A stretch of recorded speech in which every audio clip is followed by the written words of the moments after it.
Former Jets coach Todd Bowles was one of 5 African-American coaches to be fired in the NFL the past season, and that's raising questions about a rule that was supposed to increase diversity among head coaches. Tina Savastio looks at where this policy may be coming up short. The 8 head coaching vacancies in the NFL are quickly being filled, and with that, the Rooney Rule has come into question. Adopted in 2003, it obligates teams to interview and consider minority candidates for coaching and front office positions, named for late Steelers owner Dan Rooney, who pushed for these regulations. But is the rule effective?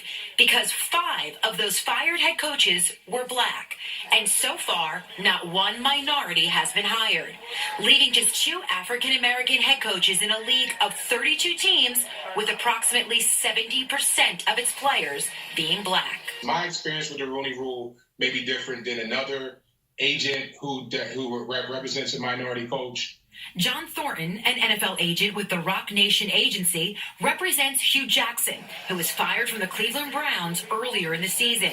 We discussed his experience during a Skype interview from his home in Cincinnati, Ohio, where he played in the NFL for 10 seasons. I dealt with the Buffalo Bills, and at the time they had a black GM in Doug Welly. They hired Rex Ryan over Hugh Jackson. I dealt with the Browns. Jimmy Haslam had a black GM at the time, Sashi Brown. Previously, he had Ray Farmer. He hired Hugh Jackson. Now, there are not many black quarterback coaches. There are not many black offensive coordinators. So if those are the guys that are getting hired, now I think that's where the problem with the Rooney Rule comes in. The New York Jets fired Todd Bowles after 4 seasons and a 14-34 record, a losing record with no playoff appearances. Same for each of the other coaches fired. Yes, if you got 5 coaches getting fired, you got to answer that a little bit, but if they weren't doing a job, they weren't doing a job. It's about giving the guys the opportunity to get hired. But if you're going to fire them, then why aren't you firing the GMs who most of the time are not minorities? This season, NFL owners added enhancements to the Rooney Rule, including keeping records of each minority candidate interviewed over the years for multiple positions.